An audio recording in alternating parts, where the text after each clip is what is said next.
Our next speaker is come all the way from Georgia, and Reed Rawlings was a professional basketball player, and you'll see why when Reed comes up. I'd like to please invite Reed Rawlings, please come up. Praise the Lord. Good morning. Testimonies are great. I think you kind of get to see in kind of an unbuttoned way just what God is doing in people's lives. The power of a testimony, it's great. It's the centerpiece of BMF for sure for us in Atlanta, the bi-monthly meetings, to have guys stand up and share what's going on from their lives.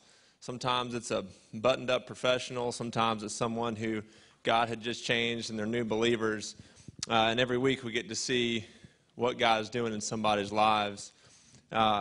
I do think that the testimony is the most powerful weapon that we have, whether it's a 5-second "I was blind and now I see" type testimony that changed the whole town in Jesus' day when he healed him, and that's all his testimony was, or if it's someone who has can spend 20 minutes, 30 minutes explaining what Jesus has done in their lives to change them. I do have experienced the power of a testimony before I was a businessman, I was an athlete. I grew up, excelled at sports from a young age, was extremely driven and motivated through elementary school, middle school, high school. Ended up signing a college scholarship to go play at a medium-sized college in Birmingham, Alabama. It was called Samford University. We did some pretty neat things there. As a small school, we made it, and we're one of the top teams in the country for a couple years, so that was pretty neat. Got to play on national television. From there, because I excelled in that arena, I got a chance to play at even the next level. Sitting beside my friend Anthony over here with his jersey on today, so I played against those guys, but we were still friends over there playing Mario Kart, so good to see you there. But the power of a testimony, I'll skip the young stage of my life and kind of bring it to where I would like to hit on today. I was a sophomore in college when I heard an evangelist at a FCA meeting. Randy Rich yesterday was talking about FCA. I don't know if he's here today, but I did not plan to go there. I stopped in the gym on the way out after practice. They were setting up for an event.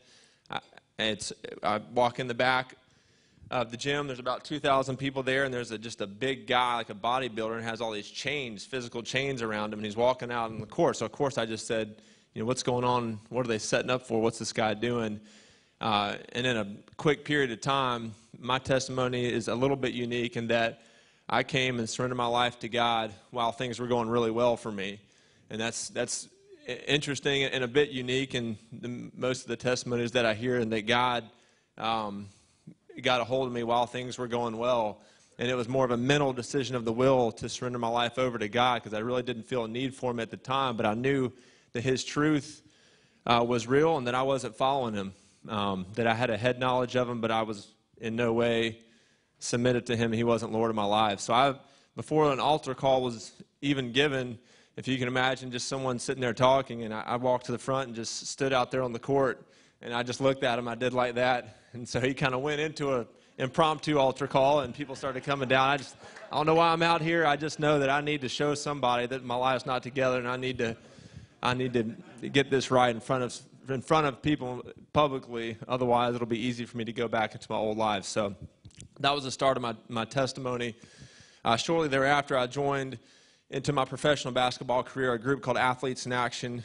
It is a branch of Campus Crusade for Christ, and so we take college and professional basketball players, and we go around the world, and we take basketball into countries that you couldn't get into. If you have a ball and you're from America, you can go anywhere you want to. And so we go, and we have a mic at halftime, and we get to explain to people, why in the world are we coming all the way over to them, paying our own way? And we get a chance to share testimony after testimony after testimony. So for those years, that was a big part of my life, was basketball and a testimony. What did Jesus do to change my life? And the hope that he's given me, and how to share that with other people. I'll close with kind of the challenge in the new direction of my life in the last few years has been, since I had an injury which stopped my career almost overnight. the girl I was dating at the time, I married her. She was from Atlanta, so I ended up moving to Atlanta and got into the business world.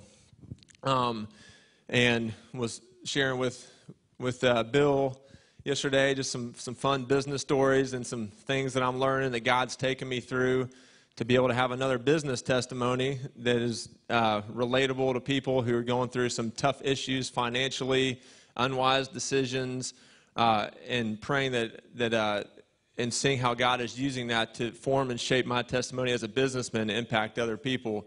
The same way that so many of you guys have been through situations and had God reveal himself and to teach you that you can teach other people through your testimony or just through conversation. So excited this new chapter of my life as I'm trying to learn how to share testimony to be effective as a businessman.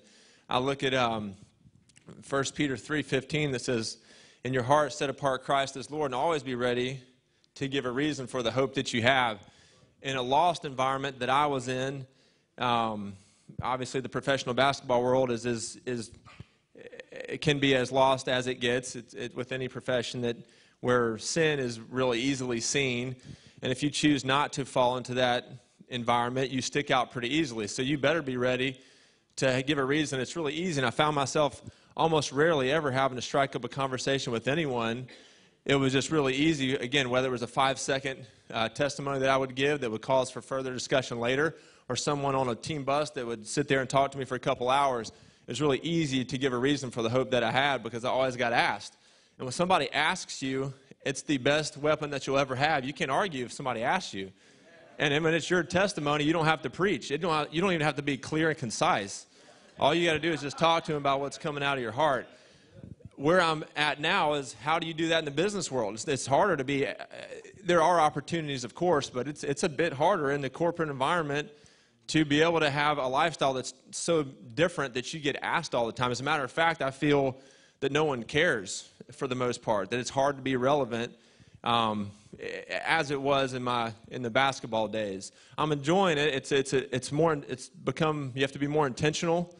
For sure, you have to be intentional about relationships individually, a lot less of a public platform and more time, development of relationships for someone to trust you, to be able to ask you for the reason for the hope that you have.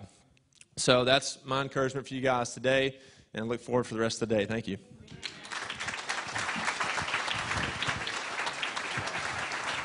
Great testimony. Praise the Lord. Great testimony. Praise the Lord. You know, and that's where all of us are walking in that business world. And I tell my employees that always be ready to give a testimony.